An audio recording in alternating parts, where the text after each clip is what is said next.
ॐ नमो ब्रह्मादिभ्यो ब्रह्मविद्यासम्प्रदायकर्तृभ्यो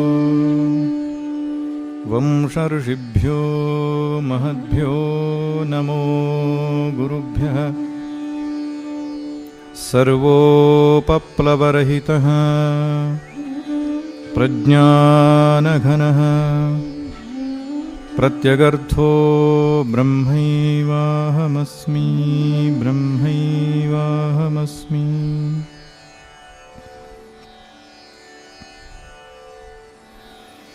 नारायणं पद्मभवं वसिष्ठं शक्तिं च तत्पुत्रपराशरं च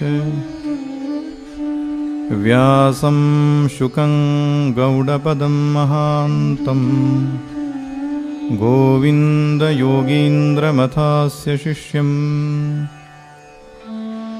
श्रीशङ्कराचार्यमथास्य पद्मपादं च हस्तामलकं च शिष्यम्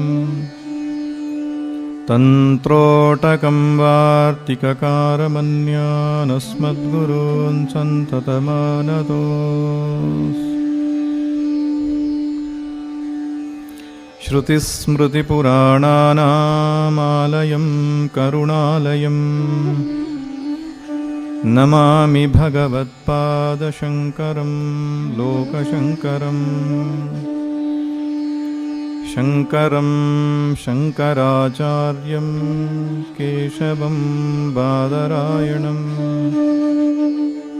सूत्रभाष्यकृतौ वन्दे भगवन्तौ पुनः पुनः।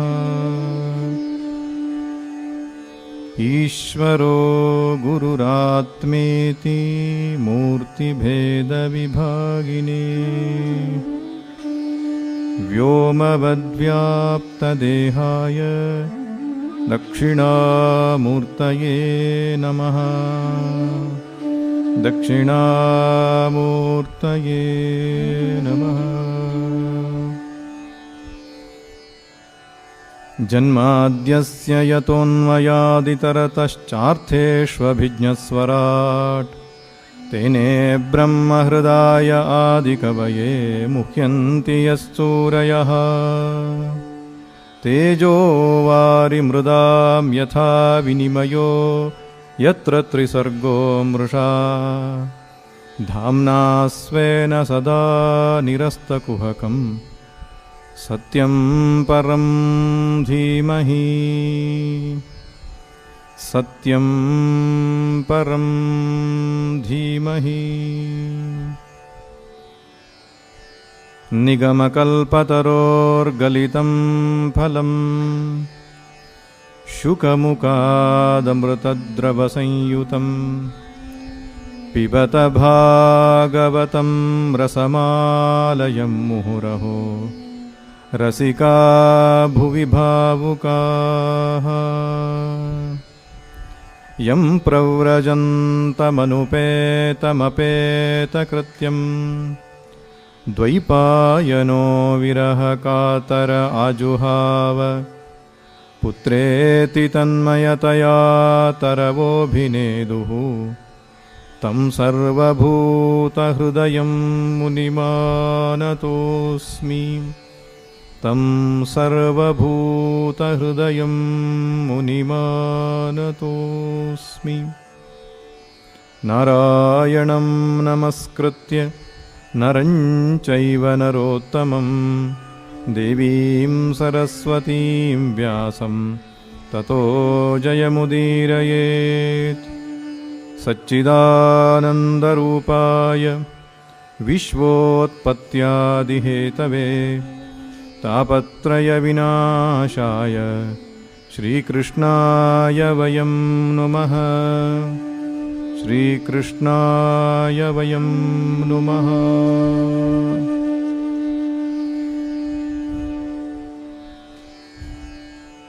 श्रीकृष्ण गोविन्द हरे मुरारे हरे मुरारे। हे नाथ नारायण वासुदेव, नाथ नारायण वासुदेव।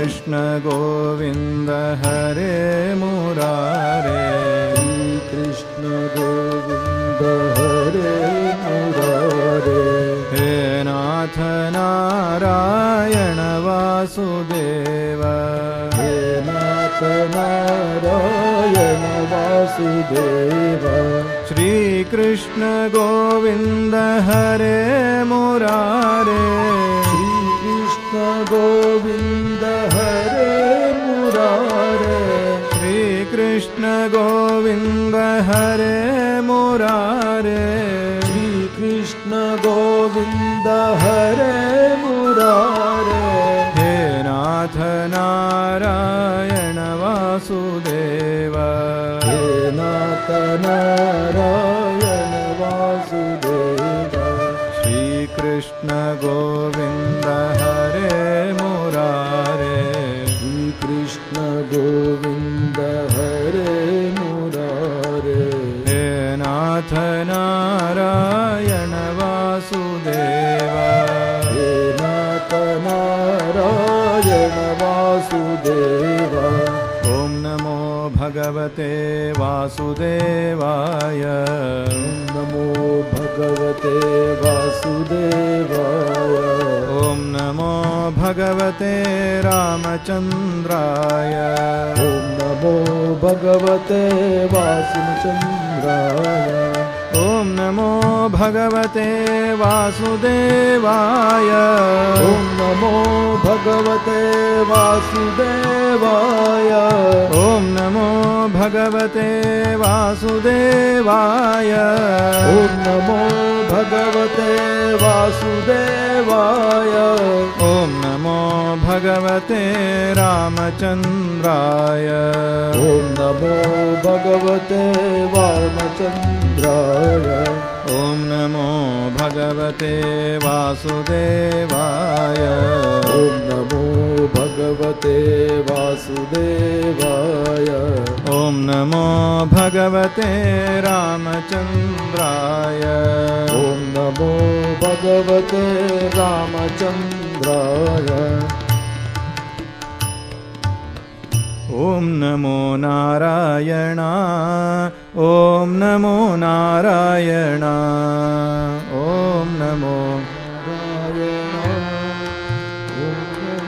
नारायण ॐ नमो नारायण ॐ नमो नारायण ॐ नमो नारायण केशव हरि केशव हरि केशव हरि केशव केशव हरि केशव हरि केशव हरि केशव केशव हरि हरि हरि हरि हरि केशव केशव हरि हरि हरि हरि हरि केशव ॐ नमो नारायणाय ॐ नमो नारायणाय ॐ नमो नारायण ॐ नमो नारायण माधव हरि माधव हरि माधव हरि माधव माधव हरि माधव हरि माधव हरि माधव माधव हरि हरि हरि हरि हरि माधव माधव हरि हरि हरि हरि हरि माधव ॐ नमो नारायण ॐ नमो नारायण ॐ नमो नारायण ॐ नमो नारायण गोविन्द हरि गोविन्द हरि गोविन्द हरि गोविन्द गोविन्द हरि गोविन्द हरि गोविन्द हरि गोविन्द गोविन्द हरि हरि हरि हरि हरि गोविन्द गोविन्द हरि हरि हरि हरि हरि गोविन्द ॐ नमो नारायण ॐ नमो नारायण ॐ नमो नारायण ॐ नमो नारायण ॐ नमो नारायण ॐ नमो नारायण बोलिए कृष्ण कन्हैया लाल की, शुक महाराज की, श्रीमद्भागवत महापुराण की, सब संतन की, वैदिक सनातन संस्कृति की। बोलो राधे राधे राधे राधे।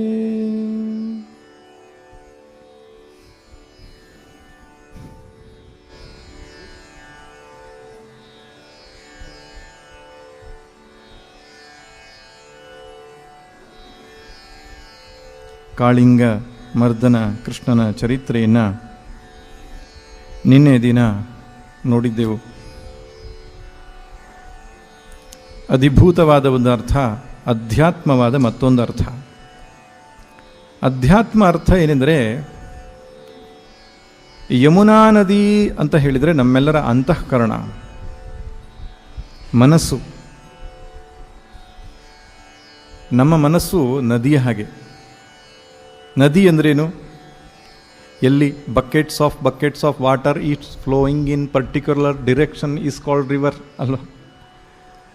ಒಂದೇ ದಿಕ್ಕಿನಲ್ಲಿ ನಿರಂತರ ನೀರು ಹರಿತಾ ಇದ್ದರೆ ಆ ಭಾಗಕ್ಕೆ ಹೆಸರು ನದಿ. ನಮ್ಮ ಮನಸ್ಸು ಒಂದು ರೀತಿ ನದಿಯೇ. ನಮ್ಮಲ್ಲಿ ಹರಿಯೋದೇನು? ವೃತ್ತಿಗಳು, ಅಂತಃಕರಣದಲ್ಲಿ ಆಲೋಚನೆಗಳು ಒಂದಾದ ಮೇಲೆ ಒಂದು ಹರಿತಾ ಇರ್ತದಲ್ಲ, ನಮ್ಮ ಮನಸ್ಸು ನದಿ ಇದ್ದ ಹಾಗೆ. ಹಾಗಾದರೆ ಕಾಳಿಂಗ ಅಂದರೆ ಯಾರು? ಬೇರೆ ಯಾರೂ ಅಲ್ಲ, ಅಹಂಕಾರ. ಒಳಗಡೆಗೇ ಇರುತ್ತೆ. ಆ ಯಮುನಾ ನದಿಯ ತಳದಲ್ಲಿ, ಮಡುವಿನಲ್ಲಿ, ಆಳವಾದ ಭಾಗದಲ್ಲಿ ಅಡಗಿರ್ತದೆ. ಮೇಲ್ಗಡೆಗೆ ಯಾರಿಗೂ ಕಾಣಲ್ಲ. ನಗ್ನಗ್ತಾ ಇರ್ತೇವೆ. ಪ್ರಸಂಗ ಬಂದಾಗ ಎದ್ದು ನಿಲ್ತದೆ ಅದು. ಸಾವಿರಾಸ್ಯಗಳನ್ನೊಂದರೊಳಗಣಗಿಸಿಹನು, ದಶಶಿರವದೇನ್ ತಪಸು ನರನು ಶತಶಿರನು, ಸಾವಿರಾಸ್ಯಗಳನ್ನೊಂದರೊಳಗಣಗಿಸಿಹನು, ಹಾವಾಗಿ ಹುಲಿಯಾಗಿ ಕಪ್ಪೆ ಹುಲ್ಲೆಯುಮಾಗಿ, ಭೂವ್ಯೋಮಕತಿಶಯನು ಮಂಕುತಿಮ್ಮ. ರಾವಣ ಅವನಿಗೆ 10 ತಲೆ ಅಲ್ಲ, ನರನು ಶತಶಿರನು ಅಂತ ಹೇಳ್ತಾರೆ. ಸಹಸ್ರ ಶಿರನೂ ಆಗಬಹುದು. ಪ್ರಸಂಗ ಬಂದಾಗ ಗೊತ್ತಾಗ್ತದೆ. ಹುಲಿಯೂ ಆಗ್ತಾನೆ, ತೋಳೂ ಆಗ್ತಾನೆ, ನರಿಯೂ ಆಗ್ತಾನೆ. ಇಷ್ಟೆಲ್ಲ ಗುಣಗಳು ಅವನಲ್ಲಿ ಇದ್ವಾ ಅಂತ ನಮಗೆ ಆಶ್ಚರ್ಯ ಆಗುತ್ತೆ. ಅನೇಕ ಜನ್ಮದ ಸಂಸ್ಕಾರದ ಫಲ ಅಡಗಿದೆ ಅಹಂಕಾರದಲ್ಲಿ. ಆ ಅಹಂಕಾರವೇ ಕಾಳಿಂಗ. ಎಲ್ಲಿಯ ತನಕ ಕಾಳಿಂಗ ತನ್ನ ವಿಷವನ್ನು ಕಕ್ಕುತ್ತಾ ಇರ್ತದೋ ಯಮುನಾ ನದಿ ವಿಷಮಯ. ಯಾರ್ಯಾರು ಬಂದು ಆ ಮನಸ್ಸಿಗೆ ಸಂಪರ್ಕವನ್ನು ಹೊಂದುತ್ತಾರೋ ಎಲ್ಲರೂ ನಿಶ್ಚೇಷ್ಟಿತರಾಗಿ ಬೀಳ್ತಾರೆ. ಅಹಂಕಾರಿಯಾದ ಪುರುಷನ ಸಂಪರ್ಕಕ್ಕೆ ಬರೋರಿಗೆಲ್ಲರೂ ದುಃಖವೇ. ಸ್ವತಃ ದುಃಖವನ್ನು ಅನುಭವಿಸ್ತಾ ದುಃಖವನ್ನು ಫ್ರೀಯಾಗಿ ಹಂಚುತ್ತಾ ಇರ್ತಾನೆ ಅಂತ ಮನುಷ್ಯ.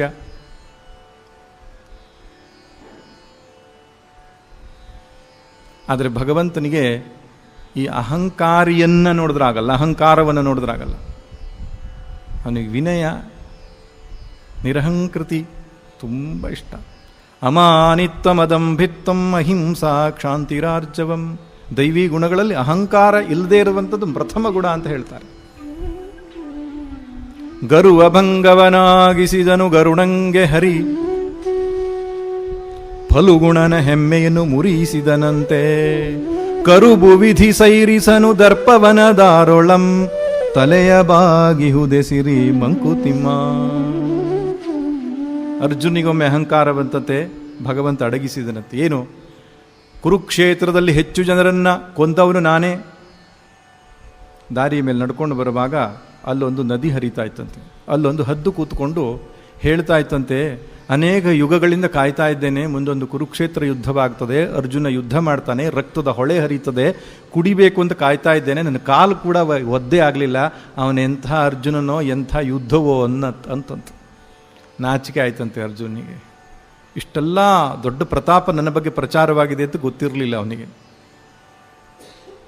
ಗರುಡಂಗೆ ಮುರಿಸದಂತೆ ಗರುಡನ ಹೆಮ್ಮೆಯನು. ಗರುಡನಿಗೂ ಒಮ್ಮೆ ಅಹಂಕಾರ ಬಂತತೆ, ಭಗವಂತನ ಹೊತ್ಕೊಂಡು ಹೋಗ್ತಕ್ಕಂಥ ನಾನು ಮಹಾಪರಾಕ್ರಮಿ, ಅವನೇನು ಪ್ರಯೋಜನ ಇಲ್ಲ, ನನ್ನ ಬೆನ್ನ ಮೇಲೆ ಕೂತ್ಕೊಂಡು ಹೋಗ್ತಾ ಇರೋದ್ರಿಂದ ಎಲ್ಲ ಕೆಲಸ ಆಗ್ತಾ ಇರೋದು ಅಂತ.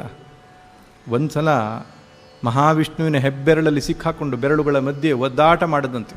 ಅವಾಗ ಯಾರ ಪರಾಕ್ರಮ ಜಾಸ್ತಿ ಅಂತ ಗೊತ್ತಾಯ್ತು ಅವನಿಗೆ. ಕರುಬು ವಿಧಿ ಸೈರಿಸೆನು ದರ್ಪವನದಾರೊಳಂ. ಭಗವಂತನಿಗೆ ಇಷ್ಟವಾಗದೇ ಇರತಕ್ಕಂಥ ಗುಣ ಅಂದ್ರೆ ಅಹಂಕಾರ. ಇಳೆಯಿಂದ ಮೊಳಕೆ ಬಗೆದಂದು ತಮಟೆಗಳಿಲ್ಲ, ಫಲಮಾಗುವಂದು ತುತ್ತೂರಿದನಿಯಿಲ್ಲ. ಬೆಳಕೀವ ಸೂರ್ಯ ಚಂದ್ರರದೊಂದು ಸದ್ದಿಲ್ಲ, ಹೊಲಿ ನಿನ್ನ ತುಟಿಗಳನ್ನು ಮಂಕುತಿಮ್ಮ. ಎಷ್ಟು ಚಂದ ಹೇಳ್ತಾರೆ ಪ್ರಕೃತಿಯಲ್ಲಿ ದೊಡ್ಡ ದೊಡ್ಡ ವ್ಯಕ್ತಿಗಳ ಲಕ್ಷಣ ಏನಂದರೆ ನಿರಹಂಕೃತಿ. ಮಹಾಪುರುಷರು ದೊಡ್ಡವರು ಅಂತ ನೀವೆಲ್ಲೆಲ್ಲಿ ನೋಡ್ತೀರೋ ಅಲ್ಲೆಲ್ಲ ಎದ್ದು ಕಾಣುವ ಗುಣ ಯಾವುದಪ್ಪ ಅಂದರೆ ನಾನೇನಿಲ್ಲಪ್ಪ, ನಾನೇನು ಮಾಡಿಲ್ಲಪ್ಪ, ಎಲ್ಲ ಭಗವಂತನಿಚ್ಛೆ, ಅವನು ಮಾಡಿಸ್ಕೊಂಡ, ನನ್ನ ನಿಮಿತ್ತವಾಗಿಟ್ಟುಕೊಂಡ. ಅದು ವಾಸ್ತವ, ಅದು ಬರೀ ಬಾಯಲ್ಲಿ ಹೇಳೋದಲ್ಲ, ಒಳಗಡೆಯಿಂದ ಬರಬೇಕು ಆ ಭಾವ. ಆವಾಗ ಭಗವಂತನಿಗೆ ಇಷ್ಟ ಆಗ್ತೇವೆ ನಾವು. ಅಕ್ಕಿಯೊಳಗನ್ನವನು ಮೊದಲು ಕಂಡವರಾರು, ಅಕ್ಕರೆಯ ಬರಕ್ಕೆ ಮೊದಲಿಗನದಾರು. ಲೆಕ್ಕವಿರಿಸಿಲ್ಲ ಜಗತನ್ನಾದಿ ಬಂಧುಗಳ. DVG ಹೇಳ್ತಾರೆ, ದೊಡ್ಡ ದೊಡ್ಡ ಕೆಲಸ ಮಾಡಿದವ್ರು ಯಾರು ತಮ್ಮ ಹೆಸರನ್ನು ದಾಖಲಿಸಲೇ ಇಲ್ಲ. ಅಕ್ಕಿಯನ್ನು ಫೈಂಡ್ ಔಟ್ ಮಾಡಿದವ್ರು ಯಾರು ಪುಸ್ತಕದಲ್ಲಿ ಬರ್ತದ? ಟೆಕ್ಸ್ಟ್ ಬುಕ್ಕಲ್ಲಿ. ಅಕ್ಷರವನ್ನು ಮೊದಲು ಕಂಡು ಹಿಡಿದವ್ರು ಯಾರು ಬರ್ತದ? ಇಲ್ಲ. ವೇದದಲ್ಲಿ ಬರತಕ್ಕಂತಹ ಎಷ್ಟೋ ಉಪನಿಷತ್ತುಗಳಿಗೆ ಋಷಿಗಳು ಯಾರು ಅಂತಲೇ ಗೊತ್ತಿಲ್ಲ. ಆ ಶಾಖೆಯ ಹೆಸರಿನಲ್ಲಿ ಅದು ಪ್ರಚಾರವಾಗಿಬಿಟ್ಟಿದೆ.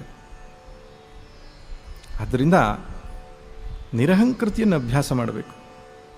ನಿರಹಂಕೃತಿಯನ್ನು ಹೇಗೆ ಅಭ್ಯಾಸ ಮಾಡೋದು ಅಂದರೆ, ಆ ಭಗವಂತನೇ ಸರ್ವಶಕ್ತನು.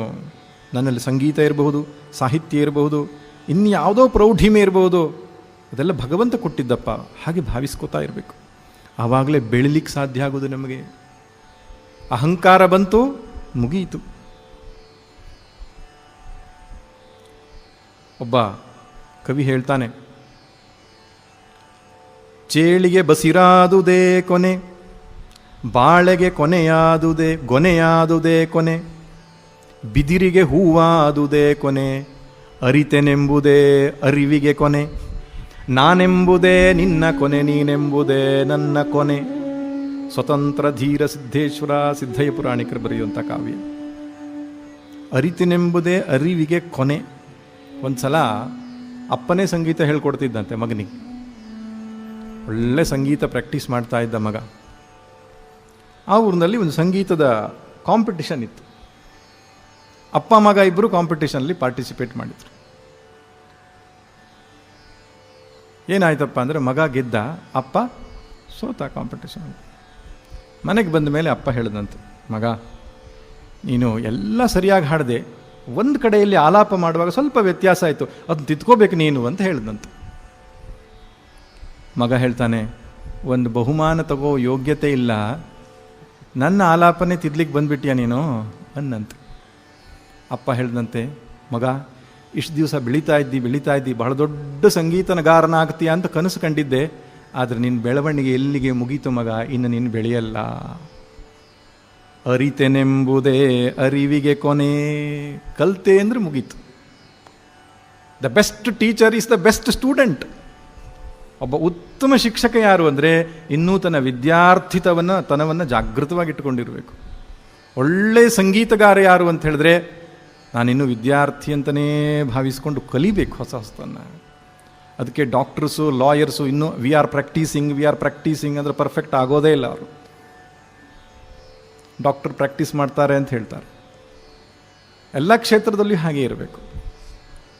ಅದೆಲ್ಲಕ್ಕಿಂತ ಹೆಚ್ಚು ಸುಲಭವಾದ ಮಾರ್ಗ ಏನು ಅಂದರೆ, ಈಶ್ವರಾನುಗ್ರಹಾದೇವ, ಭಗವಂತನ ಅನುಗ್ರಹದಿಂದಲೇ ಸಾಧ್ಯವಾಯಿತು.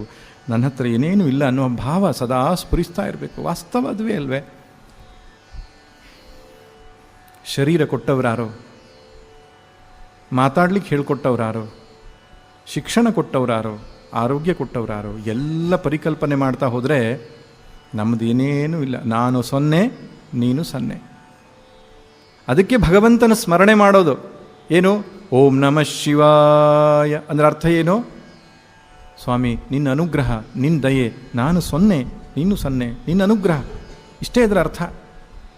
ಶ್ರೀರಾಮ ಜಯ ರಾಮ ಜಯ ಜಯ ರಾಮ, ನಾನು ಇಲ್ಲ, ನೀನೇ ಎಲ್ಲ, ಇದೇ ಅದರ ಭಾವ.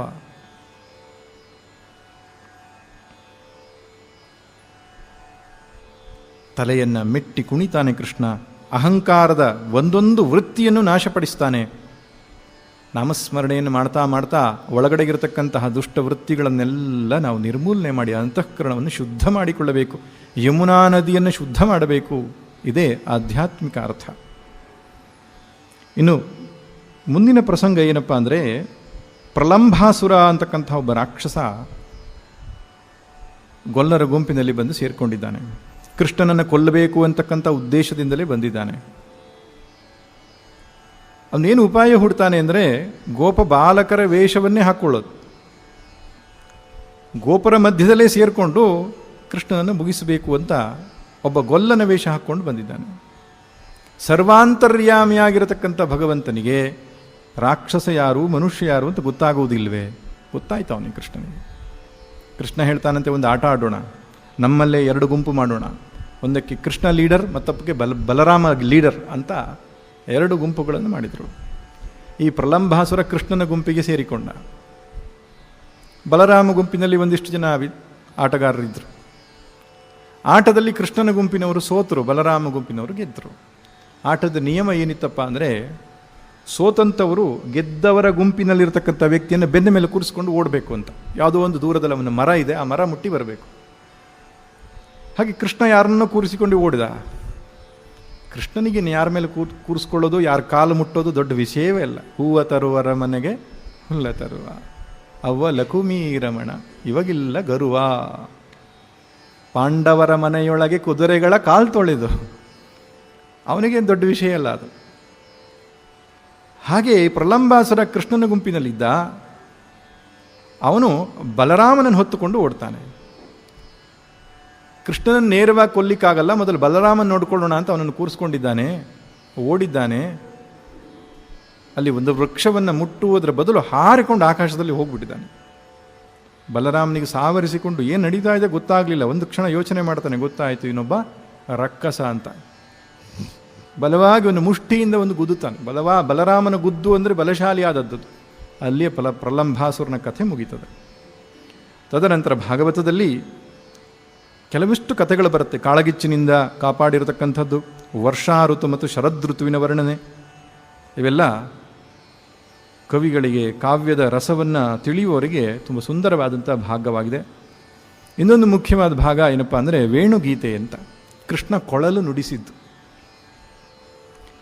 ಕೃಷ್ಣನ ಕೊಳಲು ತುಂಬ ಪ್ರಖ್ಯಾತ. ಆ ವೇಣುಗಳ ಸಂಕುಲಕ್ಕೆ ಒಂದು ಪಾವಿತ್ರ್ಯತೆಯನ್ನು ತಂದುಕೊಟ್ಟ. ಯಾಕೆಂದರೆ ಕೃಷ್ಣನ ಅಧರಾಮೃತವನ್ನು ಕುಡಿಯುವಂತಹ ಭಾಗ್ಯ ಯಾವಾಗಲೂ ಸಿಕ್ಕಿತ್ತು ಕೊಳಲಿಗೆ.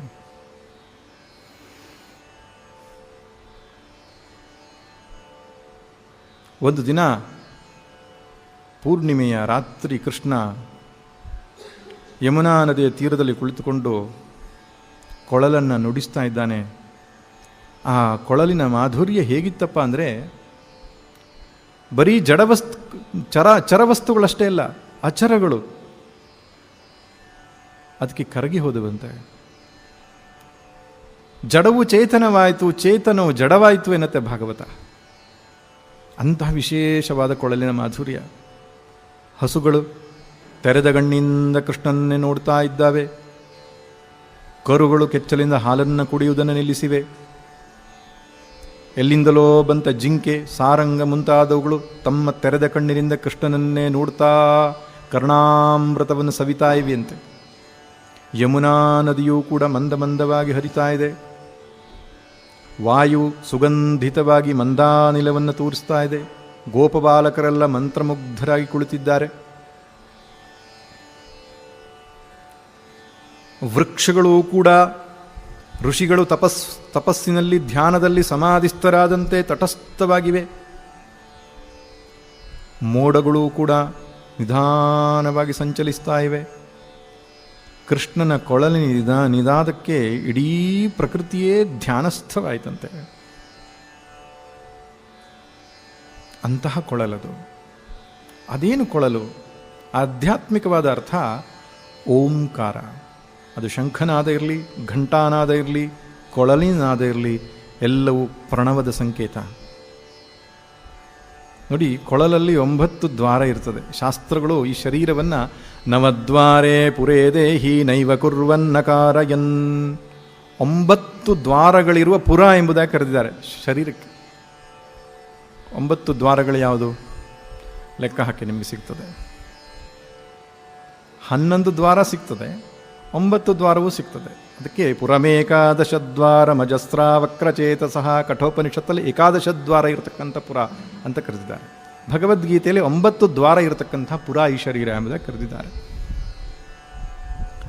ಪುರದಲ್ಲಿ ಅರಮನೆಯಂತೆ ಹೃದಯ, ಇದು ನಗರ, ನಗರದಲ್ಲಿ ಹೃದಯ ಅನ್ನೋದು ಅರಮನೆ. ಆ ಅರಮನೆಯ ಒಳಗಡೆಗೆ ಮಹಾರಾಜ ಇದ್ದಾನೆ, ಅವನೇ ಭಗವಂತ ಎಂಬುದಾಗಿ ಶಾಸ್ತ್ರ ಹೇಳುತ್ತೆ.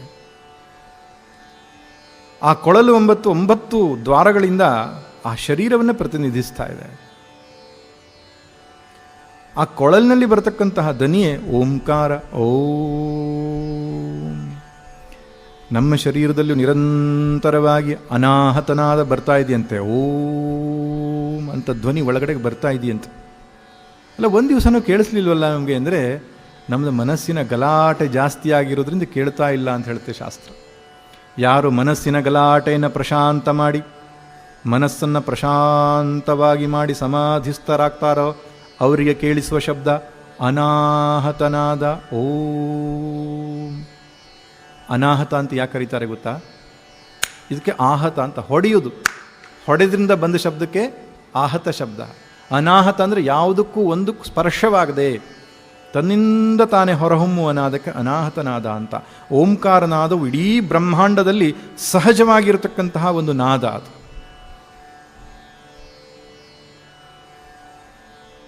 ಯಾರು ಆ ಓಂಕಾರನಾದವನ್ನು ಕೇಳಿಸಿಕೊಳ್ತಾರೋ ಅವರಿಗೆ ಬ್ರಹ್ಮಾನಂದದ ಅನುಭವ ಆಗ್ತದೆ, ಅತೀವವಾದ ಸಂತೋಷ ಉಂಟಾಗ್ತದೆ. ಅದೇ ಶ್ರೀಕೃಷ್ಣನ ಕೊಳಲು. ಕೃಷ್ಣನು ಕೊಳಲಿನಿಂದ ಮಾಧುರ್ಯದಿಂದ ಇಡೀ ಪ್ರಕೃತಿಯನ್ನೇ ಸಮಾಧಿಸ್ಥರನ್ನಾಗಿ ಮಾಡಿದ ಎಂಬುದಾಗಿ ವೇಣುಗೀತೆಯಲ್ಲಿ ಬಹಳ ಸುಂದರವಾಗಿ ಹೇಳ್ತಾರೆ. ನಮ್ಮ ಕೊಳಲು ವಾದಕರು ಇದ್ದಾರೆ, ಕೊಳಲು ಇದೆ ನಮ್ಮ ಜೊತೆಯಲ್ಲಿ. ಸ್ವಲ್ಪ ಕಾಲ ನಾವು ಕೊಳಲಿನ ನಾದವನ್ನು ಕೇಳಿಕೊಂಡು ಮುಂದಕ್ಕೆ ಹೋಗೋಣ.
ಮುರಳೀಗಾನ ವಿಹಾರಿ ಲಾಲ ಕೀ ಜಯ.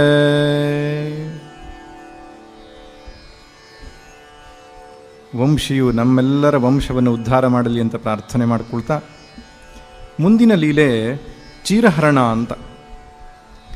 ಸೀರೆ ಕದ್ದಿದ್ದು ಕೃಷ್ಣ. ಹೇಮಂತ ಋತುವಿನ ಸಮಯ.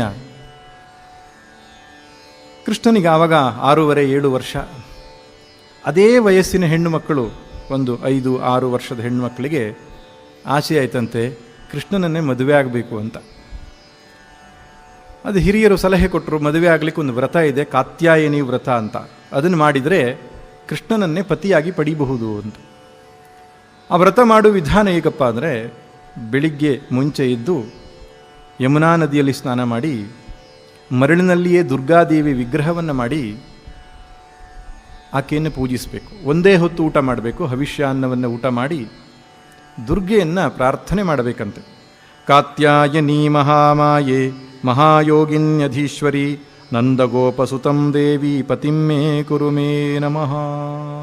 ಈ ಪ್ರಾರ್ಥನೆಯನ್ನು ಮಾಡ್ತಾ ಪೂಜಿಸಿದರೆ ಕೃಷ್ಣನನ್ನೇ ಪತಿಯನ್ನಾಗಿ ಪಡಿಬಹುದು. ಅಥವಾ ಮದುವೆ ಆಗಲಿಲ್ಲ ಅನ್ನುವರು ಕೂಡ ಈ ವ್ರತಗಳನ್ನು ಮಾಡಬಹುದು. ಬೇಗ ಮದುವೆ ಆಗ್ತಾರೆ, ಒಳ್ಳೆ ಗಂಡ ಸಿಗ್ತಾನೆ. ಅವರು ಆ ವ್ರತವನ್ನು ಮಾಡ್ತಾಯಿದ್ರು ಸರಿ, ಆದರೆ ಒಂದು ತಪ್ಪು ಮಾಡ್ತಾಯಿದ್ರು. ಯಮುನಾ ನದಿಗೆ ಸ್ನಾನಕ್ಕೆ ಹೋದಾಗ ಸ್ನಾನದ ಒಂದು ವಿಧಿವಿಧಾನಗಳ ಪ್ರಕಾರ ಮಾಡ್ತಿರಲಿಲ್ಲ.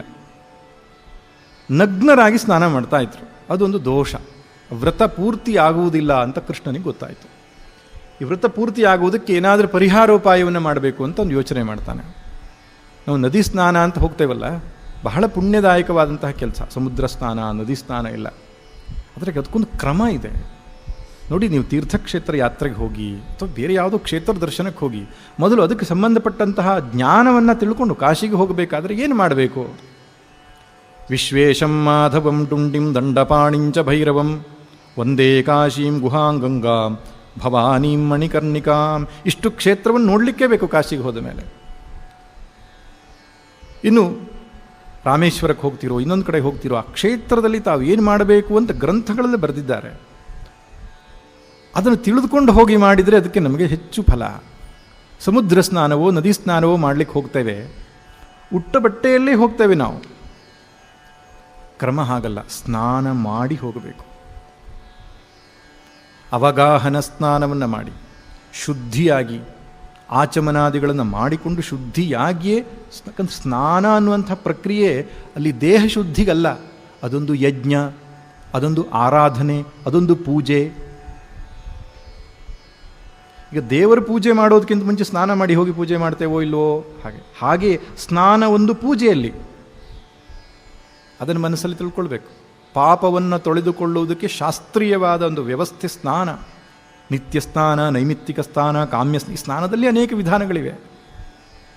ನದಿ ಸ್ನಾನ ಮಾಡೋದಕ್ಕಿಂತ ಮುಂಚಲು ನಾವು ಮನೆಯಲ್ಲಿ ಸ್ನಾನ ಮಾಡ್ಕೊಂಡು ಹೋಗಬೇಕು. ಇಲ್ಲ ವ್ಯವಸ್ಥೆ ಇಲ್ಲ ಅಂದರೆ ನದಿಯಲ್ಲೇ ಒಂದು ಮುಳುಗು ಹಾಕಿ ಶುದ್ಧಿಯಾಗಿ ಆಮೇಲೆ ಆಚಮನ ಮಾಡಿ ಸಂಕಲ್ಪ ಮಾಡಿ ಸ್ನಾನವನ್ನು ಮಾಡ್ತಿದ್ದೇನೆ, ನನ್ನ ಅಂತಃಕರಣವನ್ನು ಶುದ್ಧಿ ಮಾಡು ಅಂತ. ಅಥವಾ ಅದು ಏನಾದರೂ ಕಾಮ್ಯಗಳಿದ್ದರೆ ಅದನ್ನು ಕೂಡ ಸಂಕಲ್ಪ ಮಾಡಬಹುದು. ಬಟ್ಟೆ ಮೈ ಮೇಲೆ ಇರಬೇಕು ಸ್ನಾನ ಮಾಡುವಾಗ. ಕೆಳಗೊಂದು ಮೇಲೊಂದು, ಉತ್ತರೀಯ ಕೆಳಗೊಂದು ಬಟ್ಟೆ. ನದಿಗೆ ಅಭಿಮುಖವಾಗಿ ನಿಂತುಕೊಂಡು ನದಿ ದೇವತೆಗೆ 3 ಅರ್ಘ್ಯವನ್ನು ಕೊಡಬೇಕು. ಅದು ಯಮುನಾ ನದಿಯೋ ಗಂಗಾ ನದಿಯೋ, ಆ ನದಿಯನ್ನು ಪೂಜಿಸಬೇಕು. ನದಿಯನ್ನು ಪ್ರವೇಶ ಮಾಡುವುದಕ್ಕಿಂತ ಮುಂಚೆನೇ ನದಿಯನ್ನು ಪೂಜಿಸಿ ಹೋಗಬೇಕು. ನದಿಗೆ ಪ್ರವೇಶಿಸಿದ ಮೇಲೆ 3 ಅರ್ಘ್ಯವನ್ನು ಕೊಡಬೇಕು. ಪೂರ್ವ ದಿಕ್ಕಿಗೋ ಉತ್ತರ ದಿಕ್ಕಿಗೋ ಅಭಿಮುಖವಾಗಿ ನಿಂತುಕೊಂಡು ಮೌನವಾಗಿ 3 ಮುಳುಗನ್ನು ಹಾಕಬೇಕು. ಇಲ್ಲ ಅಘಮರ್ಷಣ ಸೂಕ್ತ ಗೊತ್ತಿದೆಯೋ, ನದಿಗೆ ಸಂಬಂಧಪಟ್ಟ ಮಂತ್ರ ಗೊತ್ತಿದೆಯೋ, ಅದನ್ನು ಉಚ್ಚರಿಸುತ್ತಾ ಮುಳುಗು ಹಾಕಬೇಕು. ಮೌನವಾಗಿರಬೇಕು. ಅದೇ ಬಟ್ಟೆಯಲ್ಲೇ ಮೇಲಕ್ಕೆ ಬರಬೇಕು. ಶುದ್ಧ ಬಟ್ಟೆಯನ್ನು ಬದಲಾವಣೆ ಮಾಡಿ ದಾನಾದಿಗಳನ್ನು ಕೊಡಬೇಕು. ಪುನಃ ಆಚಮನವನ್ನು ಮಾಡಬೇಕು. ಈ ರೀತಿಯಾಗಿ ಒಂದು ಸರಳವಾದಂತಹ ವಿಧಾನವೇ ಇದೆ. ಆದರೆ ನಾನು ಕ್ಷೇತ್ರಗಳಲ್ಲೆಲ್ಲ ಹೋಗಿ ನೋಡ್ತೇನೆ, ಈಜಾಡ್ತಕ್ಕಂಥದ್ದು, ಗಲಾಟೆ ಮಾಡ್ತಕ್ಕಂಥದ್ದು, ಅದೊಂದು ಸ್ವಿಮ್ಮಿಂಗ್ ಪ್ಲೇಸ್ ಆಗಿಬಿಟ್ಟಿದೆ ತೀರ್ಥಕ್ಷೇತ್ರಗಳು. ಅವ್ರು ತಿಳ್ಕೊಳ್ತಾರೆ, ಹೌದು ತೀರ್ಥ ಸ್ನಾನ ಮಾಡ್ಕೊಂಡು ಹೋದೆ ಪುಣ್ಯ ಸಿಕ್ತು ಅಂತ. ಖಂಡಿತ ಪುಣ್ಯ ಸಿಗಲ್ಲ, ಪಾಪು ಆಯ್ತು ಅದಷ್ಟೇ. ನಮಗೇನಾಗ್ತದೆ, ಎಷ್ಟೋ ವ್ರತಗಳನ್ನೆಲ್ಲ ನಾವು ಮಾಡ್ತೇವೆ, ಸರಿಯಾಗಿ ವಿಧಿವಿಧಾನಗಳನ್ನು ತಿಳ್ಕೊಂಡು ಮಾಡಿದ್ರೆ ಅದ್ರ ಫಲ ಸಿಕ್ಕೇ ಸಿಗುತ್ತೆ. ಹಿಂದಿನವರು ಅದನ್ನ ಆಚರಣೆ ಮಾಡಿ ಫಲ ಪಡ್ಕೊಂಡಿದ್ದಾರೆ. ನಾವು ವಿಧಿವಿಧಾನಗಳನ್ನು ತಿಳಿಯದೆ ಮನ ಬಂದಂತೆ ಆಚರಿಸಿದರೆ ಫಲ ಬೇಕು ಅಂದರೆ ಹೇಗೆ ಸಾಧ್ಯ? ಅದು ವಿಧಿವತ್ತಾಗಿ ಸ್ನಾನವನ್ನು ಮಾಡಿದರೆ ನಿಶ್ಚಿತವಾಗಿಯೂ ಆ ಸ್ನಾನದ ಫಲ ಸಿಗ್ತದೆ.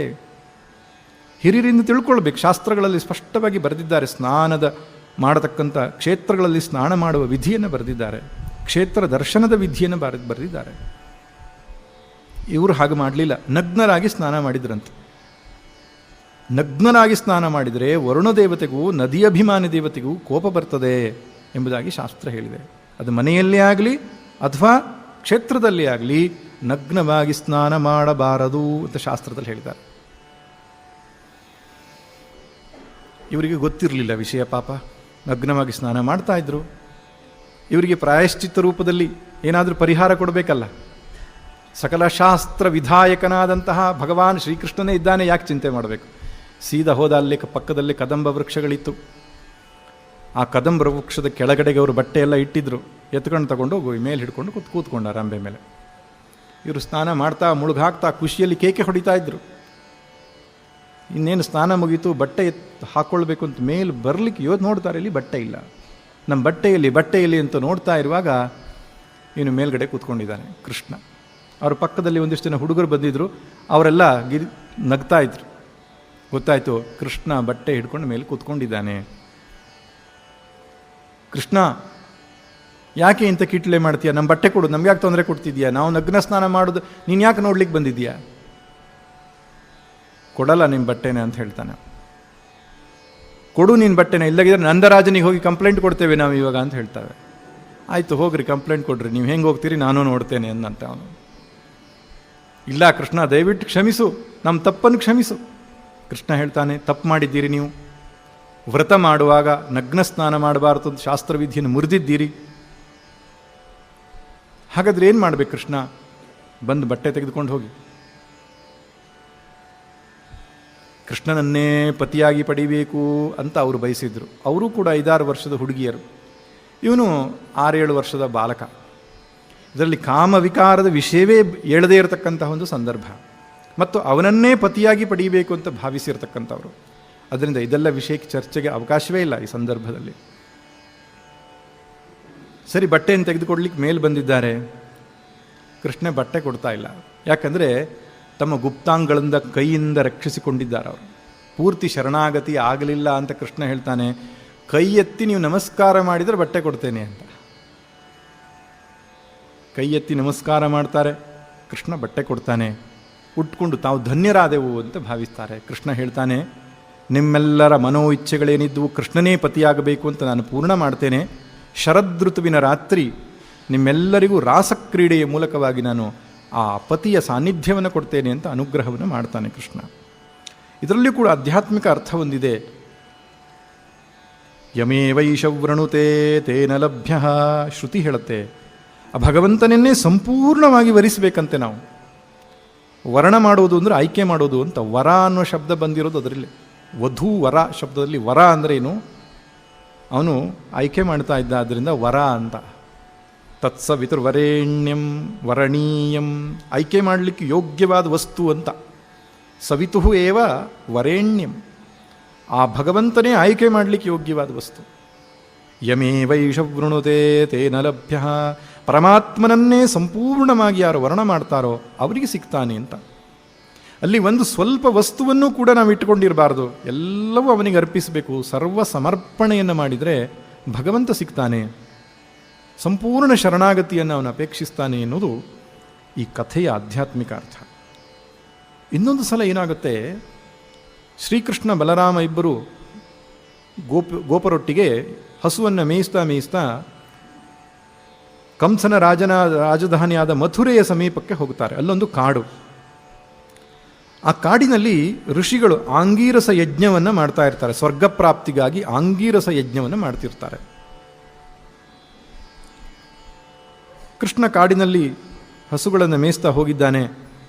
ಆ ಗೊಲ್ಲರು ಹುಡುಗರೆಲ್ಲ ಹೇಳ್ತಾರೆ, ತಮಗೆ ತುಂಬ ಹಸಿವೆ ಆಗಿದೆ. ಕೃಷ್ಣ ಹೇಳ್ತಾನೆ, ನನಗೂ ಹಸಿವೆ ಆಗಿದೆ, ಒಂದು ಕೆಲಸ ಮಾಡಿ, ಇಲ್ಲಿ ಯಜ್ಞ ನಡೀತಾ ಇದೆ, ಸ್ವಲ್ಪ ಭೋಜನ ಪ್ರಸಾದವನ್ನು ತೆಗೆದುಕೊಂಡು ಬನ್ನಿ ಅಂತ ಆ ಗೋಪ ಬಾಲಕರನ್ನು ಕಳಿಸ್ತಾನೆ.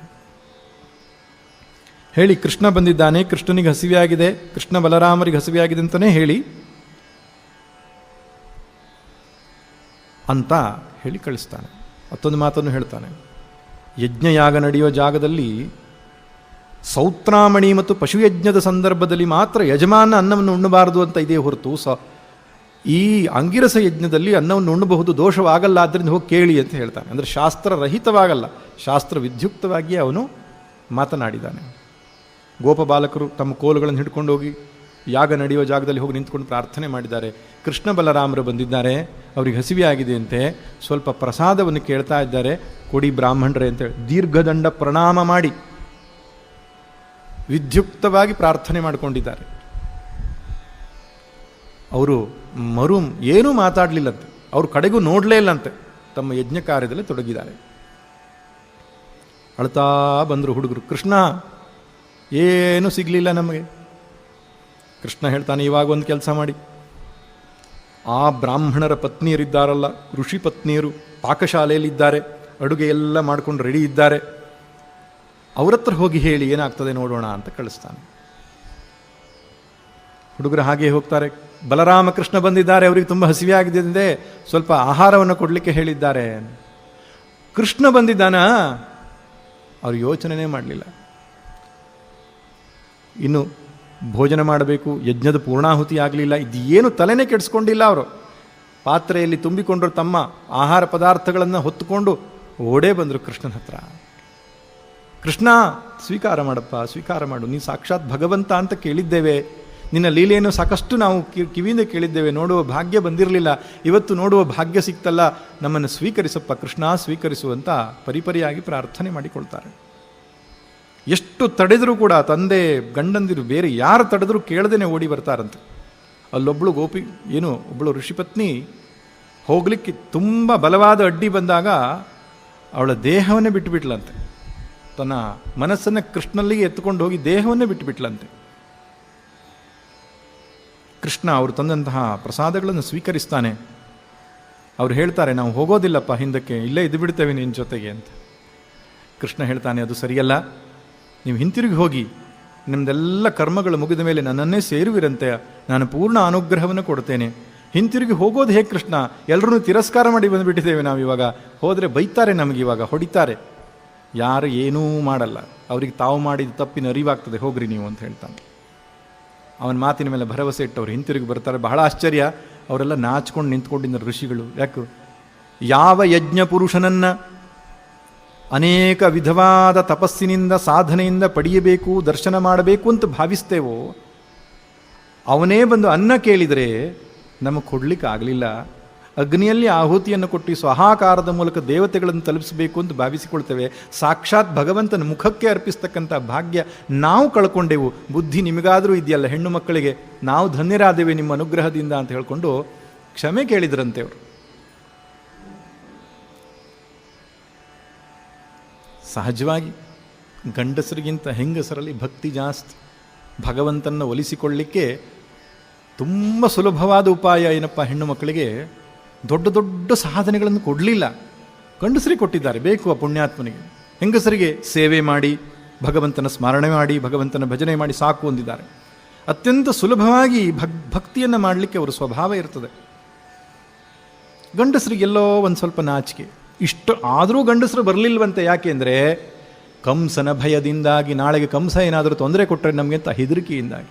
ಸಾಕ್ಷಾತ್ ಭಗವಂತನೇ ಇದ್ದಾನೆ ಅಂತ ಗೊತ್ತಿದ್ರೂ ಮನಸ್ಸು ಅಹಂಕಾರ ಬರಲಿಕ್ಕೆ ಒಪ್ಪಲಿಲ್ಲ ಅಂತ ಭಾಗವತ ದಾಖಲು ಮಾಡುತ್ತದೆ. ಅಂತಹ ಭಕ್ತಿಯ ಭಾವದಲ್ಲಿ ಇರತಕ್ಕಂತಹ ಪುಣ್ಯಾತ್ಮರು ನಿಜವಾಗಿಯೂ ಧನ್ಯರು. ಯಾರ ಹೃದಯದಲ್ಲಿ ಭಗವಂತನ ಬಗ್ಗೆ ನಿಷ್ಕಪಟವಾದ ಭಕ್ತಿ ಇದೆಯೋ ಅವರೇ ಈ ಸಂಸಾರ ಸಾಗರವನ್ನು ದಾಟಲಿಕ್ಕೆ ಸಾಧ್ಯ. ಯಾರು ಭಗವಂತನಲ್ಲಿ ಭಕ್ತಿ ಮಾಡ್ತಾರೋ ಅವರು ಉದ್ಧಾರವಾಗ್ತದೆ ಎಂಬುದಾಗಿ ಭಾಗವತ ಪರಿಪರಿಯಾಗಿ ಹೇಳುತ್ತೆ. ಒಂದು ಭಗವಂತನ ನಾಮವನ್ನು ಕೇಳ್ತಾ ನಾವು ಮುಂದಕ್ಕೆ ಹೋಗೋಣ. ಭಾಗಿರಿಧರ ಮುರಳಿಯ ಅಥವಾ ಯಾವುದ ರಾಧಾಧರ ಯಾವುದಾದ್ರೂ ಅಂತ ಹೇಳಿ.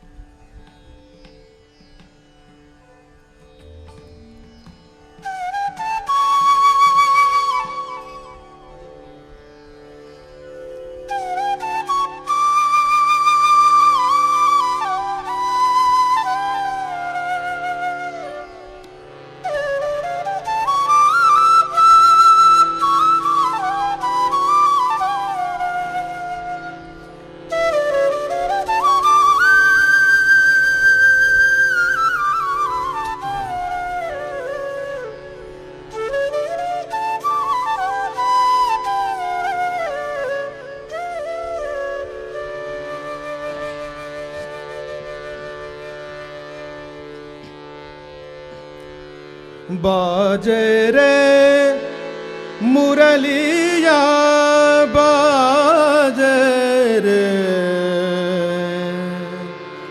बाजे रे बाजे बाजे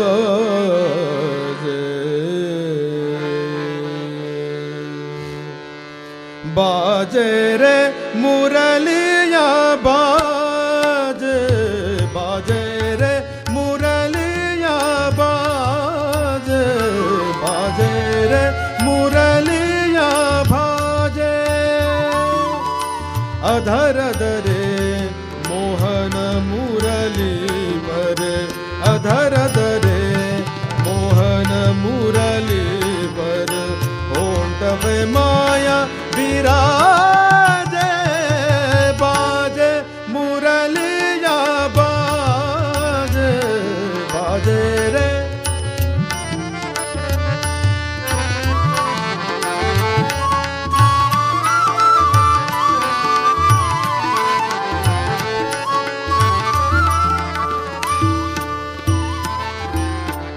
हरे हरे बांस के बने मुरलिया हरे हरे बांस की बने मुरलिया मरम मरम को छुए अंगूरिया मरम मरम को छुए अंगूरिया चंचल चतुर अंगूरिया जिस पर चंचल चतुर अंगूरिया जिस पर कनक मुंदरिया साजे बाजे मुरलिया बाजे बाजे रे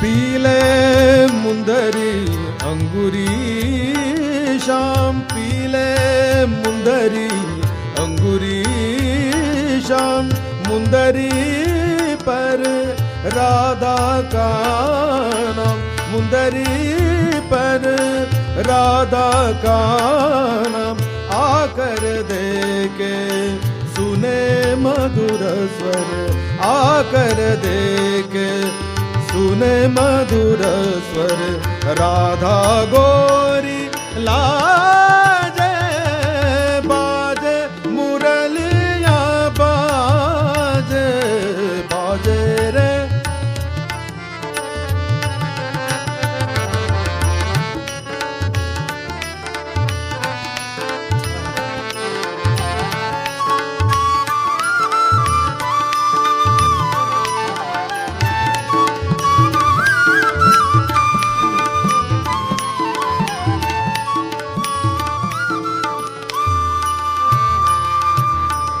भूल गई राधा भरी गगरिया भूल गई राधा भरी गगरिया भूल गए गोधन को सावरिया भूल गए गोधन को सावरिया जाने न जाने तेरो जाने जाने न जाने तेरो जाने जाने अग जग राजे बाजे मुरलिया बाजे बाजे रे मुरलिया बाजे बाजे रे मुरलिया बाजे अधर दरे मोहन मुरली पर अधर दरे मोहन मुरली पर होंठ पे माया विराजे बाजे मुरलिया बाजे मुरलिया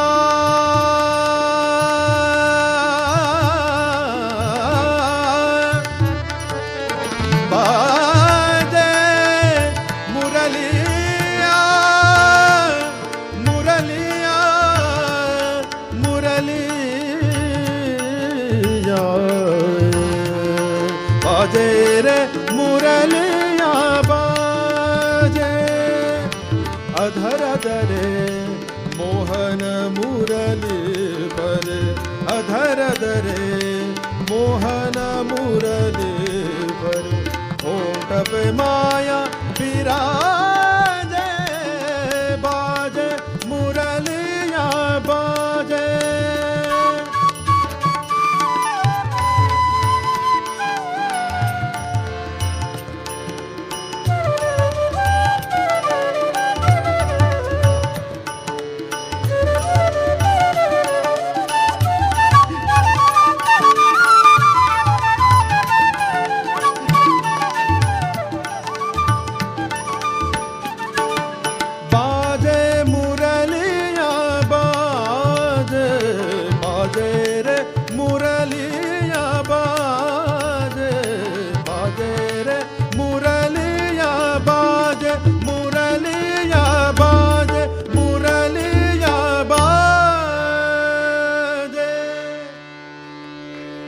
ಅಂತ ನಂದ ಬಾಬಾ ಎಲ್ಲ ನಿಶ್ಚಯ ಮಾಡಿದ್ದಾರೆ.